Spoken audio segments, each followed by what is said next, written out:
Hello, everyone. Charles Watts here. Welcome to a Sunday edition of Inside Arsenal. I hope you are all well wherever you're watching or listening to this episode around this world of ours. And what a nice Sunday morning it is after a 5-0 win for Arsenal at the Emirates yesterday against Sheffield United. If you haven't seen my player ratings video from the game that I did yesterday, then it is down there in the channel somewhere. So go and have a look for that if you want to take a look. But I wanted to spend today's show, of course, sort of looking a little bit more in depth at what happened yesterday. We'll look at what Mikel Arteta's had to say, explore some of the big talking points from the game. And of course, we will end the show with a few of the comments that you guys have sent in following what was a very, in the end, comfortable win for Arsenal and a much needed win as well. I think, look, Sheffield United are not a good football team. Well, I mean, they're a good football team, but they're not a Premier League standard football team. I think that is becoming abundantly clear with each weekend that passes this season in the Premier League. They're a side that are going to go down, and they're going to go down with a very, very low points total.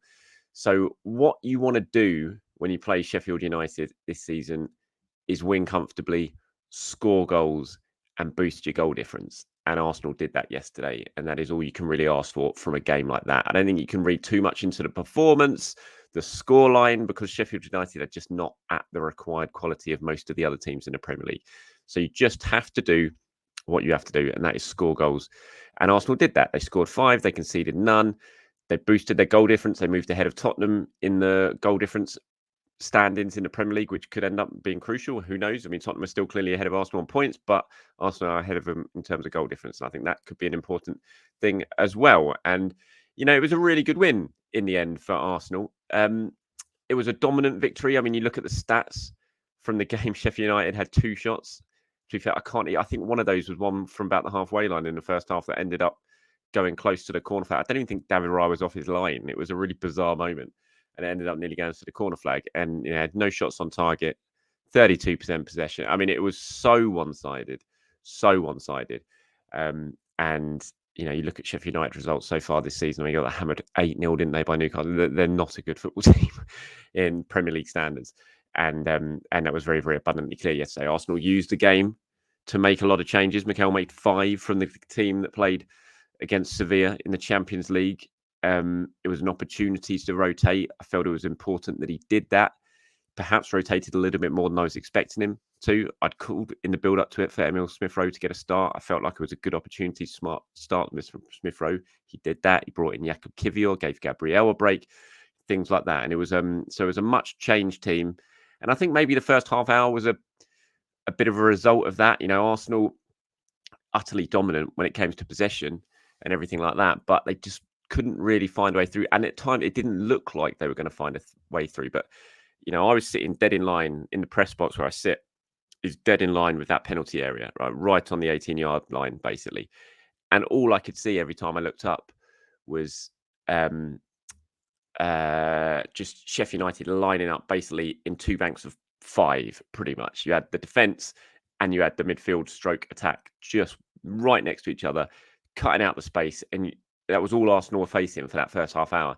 And when you come up against teams like that, who play against like that, who have a game plan like that, it's all about just being patient and waiting for that one opportunity to break them down. And then once you've broken them down, the game is going to be very, very different. And Arsenal were patient. I didn't think they played particularly well in that first half hour, but they kept moving the ball from side to side. They kept possession. They kept plugging away. And eventually the chance came. I think the chance probably could have come quicker if they'd have moved the ball a little bit quicker. It was a bit one-paced. But when the goal came, it was a really, really quality goal. Lovely finish from Nketiah. Nice ball in from Rice to touch, and finish from Nketiah was very, very good. And from that moment onward, there was only one outcome, and that was going to be a comfortable win for Arsenal. It was just a matter of how many goals they were going to end up going to get, and they ended up getting 5.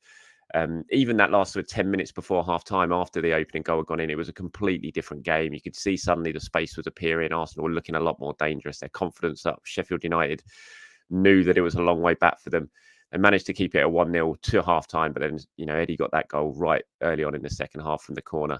And once that happened, then, it was game, set and match. And Arsenal were always going to cruise to what was a comfortable victory. And in the end, 5-0, their biggest league win of the season. Well, in fact, their biggest win of the season, beating the 4-0s against Bournemouth and PSV in the Champions League. And Mikel Arteta afterwards was understandably a very happy manager. This is what he had to say. I actually thought it was interesting sitting in his press conference, first one I've been at this season. And I thought it was interesting when he talked about he purposely on Thursday, once the players had got back from Spain and they'd sort of set their focus out away from the Champions League and started to focus on this game against Sheffield United, he purposely just gave them what he described as a jolt, just to bring them back to sort of down to earth and make them realise, look, you've had these two really, really big draining away games away at Chelsea. You've had to fight back from 2-0. Then in Sevilla, where you've had to really sort of fight to come away with an excellent Champions League win. Now you've got Sheffield United. Potentially, they could take their eye off the ball a little bit ahead of that. They could think, finally, we've got a nice, easy game at home. This is going to be comfortable. And he said he purposely gave them a bit of a jolt just to make sure they were not in that mindset because he knew they couldn't afford to be. So this is what he had to say. He said, they came from their national teams. We beat City. Then we had the international break. Then we had to go to Stamford Bridge. We did what we did at Stamford Bridge, and then we had to go to Sevilla. That's a really stressful week, in addition to what they've been experiencing the last few weeks as well. Then you can have the tendency to think, now we're going to play at home, and that would have been the worst thing we could have done to compete against this team today. And on the performance, that shows, and the fact that Paul Higginbotham afterwards, the Sheffield United manager, he came into his press conference and he said that Arsenal won the physical battle. And when Mikel was asked about that, he said that shows the mentality and determination that the team wants and how much they have to respect every game and every ball, the influence that every ball has in the journey you have to have throughout the game. They took the game in a really serious way. On Thursday, I gave them a big alert because of the context and the difference we have to play with the last Man City, Chelsea and Sevilla games. I'm really happy with how they approached it. And it was a very, very professional performance, I thought, from Arsenal. After that sort of opening half an hour when it was just a little bit slow, I thought it was a very professional performance. Of course, one that was it was just centered around that fantastic hat-trick from Eddie Nketiah. What a brilliant hat-trick is what it was as well. The first goal, really, really good. That touch, just so clever in and around the penalty area. The touch to sort of bring it inside Austin Trusty, who had a difficult game, Austin Trusty. And then the finish was lovely. The second goal, the proper Eddie Nketiah finishing in and around the penalty area. The ball broke to him after Foderingham had spilled Saka's corner. He made no mistake. And then the third goal was just all about confidence. When do you really see Eddie taking those sorts of shots on?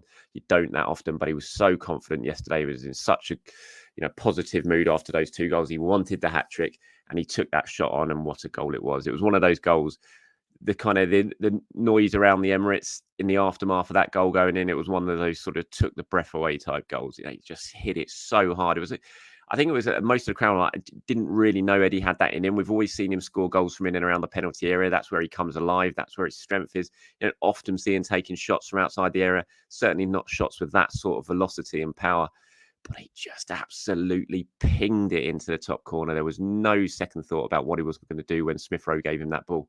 And it was just a really, really excellent finish and tops off what was a really, really excellent hat trick. And you can see, and if you're watching this on YouTube, that picture of him kissing the match ball. I loved the moment when Saka came over in the celebrations after the third goal and presented him with that match ball. It's a lovely thing from Saka to do. Eddie gave it a kiss and then held it aloft to the crowd. He said, "I can't tell you how many times I've dreamt at this moment to get 3 goals in a Premier League match. I'm a childhood supporter of the club, so to do it in front of my friends and family, teammates is an amazing feeling. It's a day I'll remember forever." He also said that he lost his aunt, unfortunately, a few weeks ago, and he dedicated his hat-trick to his aunt, which I thought was a really lovely touch. But yeah, a really, really good day for Eddie Nketiah. And Mikel was speaking about him in his press conference afterwards and said, is this a really good response from Eddie to those people who said he's not a top-level striker? And he said, well, to me, he is top-level. We started 9 out of our 10 Premier League games, so that tells you how much we trust him and the importance he has in the team. I'm really happy for him, an academy player, to experience a Premier League hat-trick. He needs to enjoy the moment. He fully deserves it, and hopefully there are many more to come. If you're watching this on YouTube, I love this picture. It's just 3 Hale End Academy graduates doing their thing on a Saturday afternoon for Arsenal. Smith Rowe, Saka, Nketiah, 2 of those wore the armband yesterday.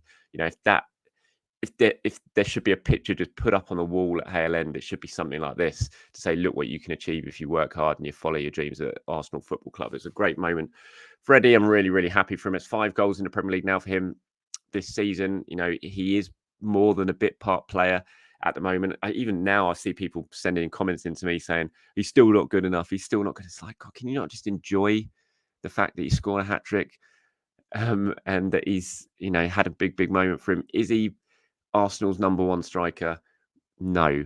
Do I think he'll probably ever be Arsenal's number one striker? No, but he's a valuable member of the squad. He's a very good footballer. He's an Arsenal boy, and he's doing his thing, scoring goals for Arsenal in the Premier League. I think we should all just enjoy that rather than just criticise for the sake of criticising. So well done to Eddie Nketiah. Brilliant as well for Tomiyasu. I loved that celebration when he scored the goal. You could see what it meant to him. It was his first Arsenal goal. He's been close before. And you could see what it meant to him. You could see how happy all his teammates were. You could see how happy all the fans were, the cheers he got, the chant that was ringing around.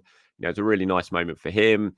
Mikel was saying, look, I love him. Everybody loves him. He's one of the most popular in the dressing room. You can see the reaction of his teammates towards him. They wanted him there at the front, enjoying it. He's always very respected and always doing things for the rest of the boys. He's a fantastic player for the team. And he's such an important member of this squad, Tomiyasu, as well. Similar to Nketiah, he might not be the regular starter. Many people think he probably should be. And I don't think there'd be too many people that complained if he was a regular starter in this team. But he just, whenever he plays, whether it's starting or a substitute appearance, he comes on and he just does such a good thing for the team, can play all the different positions in defence. He's getting miles better playing as an inverted fullback as well. We saw that against Sevilla in midweek, and it was really nice for him to get his goal at the Emirates as well in front of the North Bank, and to have that moment celebrating was a lovely way to sort of end what was a really positive game. Martin Odegaard, who was on the subs bench yesterday, didn't play. In fact, didn't even come on the subs bench. Mikel was speaking about it in the press conference. I thought it was probably a good move to rest Odegaard. This is before I heard Mikel say that he's been carrying an injury. He hasn't had the greatest of performances the last few games. I'm not worried about Martin Odegaard, and I don't, absolutely comes back into the team for me against Newcastle next week. But you've got to pick and choose games to rotate players, and if they're not in the best of form, sometimes it's better to let them have a match out of the limelight a little bit. And when you're at home to Sheffield United, if there's ever an opportunity to give someone like Martin Odegaard a rest, that is the game to do it. Mikel did that. And he was speaking about him afterwards, but he did reveal that he has been carrying a bit of an injury. He said, we went through all the minutes that everybody has played in the last few weeks. He's played an enormous amounts of minutes. He's been carrying a little thing that wasn't very comfortable in the games. We have players with enormous quality, and we have to trust them. We believed it was the right day to do so. He's asked on how tough the last few weeks have been for Odegaard. He's been not in the best of form for Arsenal. Norway have suffered a real disappointing couple of games in their hopes of qualifying for the Euro 2004. He said, I think he's endured a lot. The last couple of weeks have been really good for the team. But he's been playing every game, as he said, and he's had a difficult period with the national team. It was a blow for them with what happened, but this is football. He needs to get on with that. He's a massive player for us. I think Odegaard will obviously sit out this weekend's game, a midweek game. He might be on the bench against West Ham in the Carabao Cup, but I think he definitely comes in for the game up at Newcastle next weekend, a place where he had such a good performance last season. Mark Bryan's a reporter for PA who covers Arsenal. He later revealed yesterday after the press conference that the injury that Odegaard has been suffering with is a hip injury. So hopefully that's not too bad. It's something Arsenal can manage, and he can get back to full fitness very, very soon. Right, before we end today's show, just going to spend a little bit of time talking about some of the questions or comments that you guys have sent in response to yesterday's game. Here's one from Vet Para, who says, hi, Charles. I remember when Arsenal left Saliba out of the squad after that failed loan debacle. One of the reasons Arteta gave was that he lacked rhythm and needed protection. How much of ESR's absence do you think can simply be explained by him needing protection to get his rhythm back? Was so happy to see him start, but he still doesn't look quite himself. Hopefully more minutes in the League Cup, and we see the 2021-22 ESR sooner rather than later. Yeah, I was delighted to see Smith Rowe. Like I said in the build-up to the game, I thought this was a match that it was a really good opportunity to give him minutes. He wasn't at his very best, but I don't think I think it would have been quite a stretch to think he would be at his very best. He's not played barely any games, barely any minutes. To throw him straight into the team and expect him to see 2021-22 Smith Rowe, it just wasn't going to happen. But I thought he played pretty well. He was involved. He was bright. He got the assist. Yes, it was just a nothing assist, really, but it was still him who passed the ball to Nketiah, so he got himself the assist for the third goal. And I just thought it was really great to see him back in the team in the Premier League. And this is a player who, not so long ago, we're all basically thinking he's so far down the pecking order we're not going to see him, and now suddenly he does appear to be a little bit ahead of Fabio Vieira even in the pecking order. He started yesterday's game. Vieira was on the bench. He was the one who came on against Chelsea. Vieira wasn't even in the squad. And so it seems like Smith Rowe is slowly working his way through the pecking order, whether that's because he's improving in training or whatever's happening.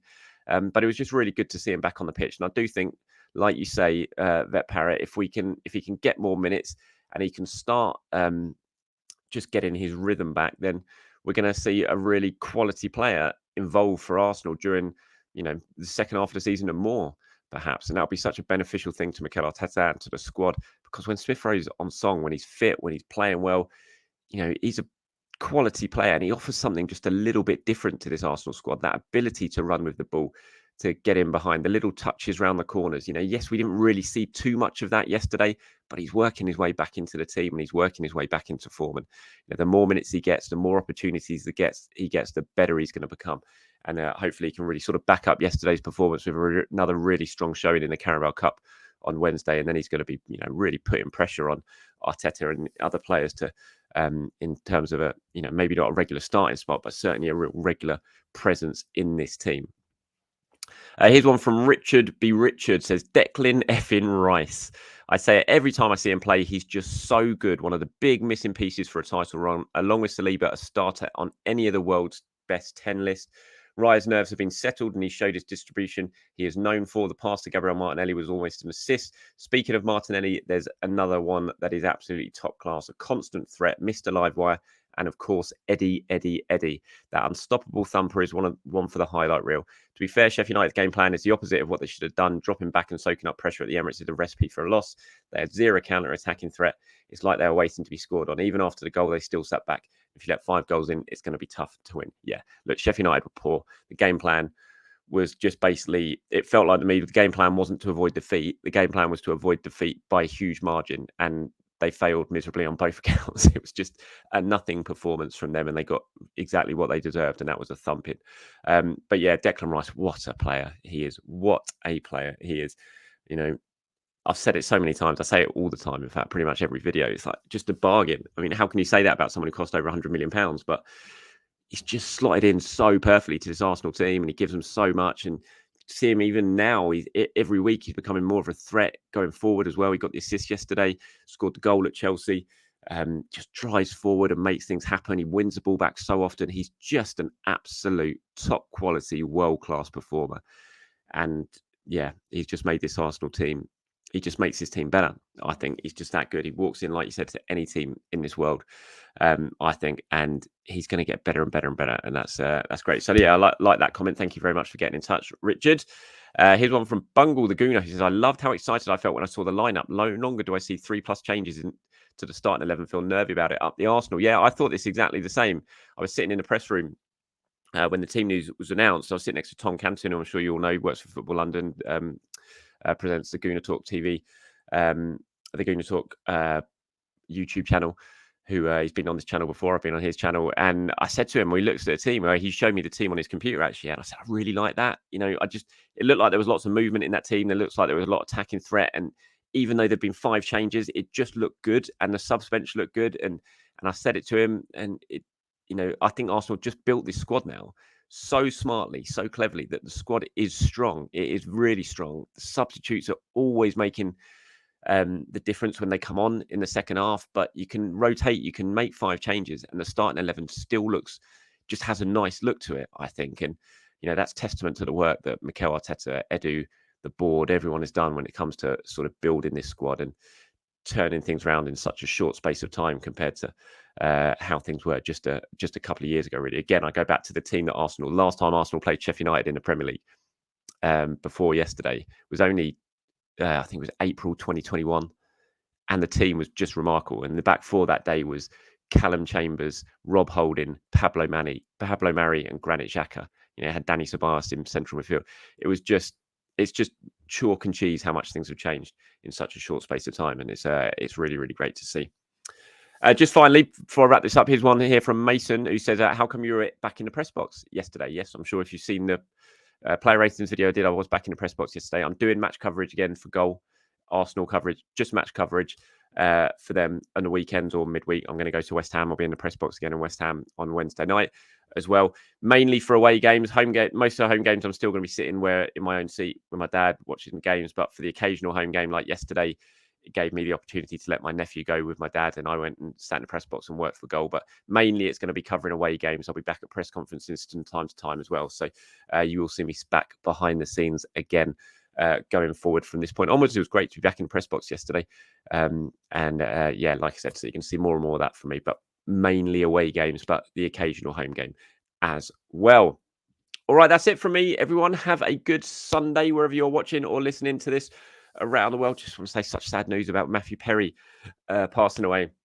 If you're like me and grew up in the sort of 90s, and Friends would have been a huge part of your life probably, because it was such a huge phenomenon of a TV show. It's probably the show I've watched more than any other TV show. And yeah, really, really sad news that Matthew Perry passed away. I couldn't actually believe it when I saw that this morning, and I couldn't actually believe how sad it made me feel.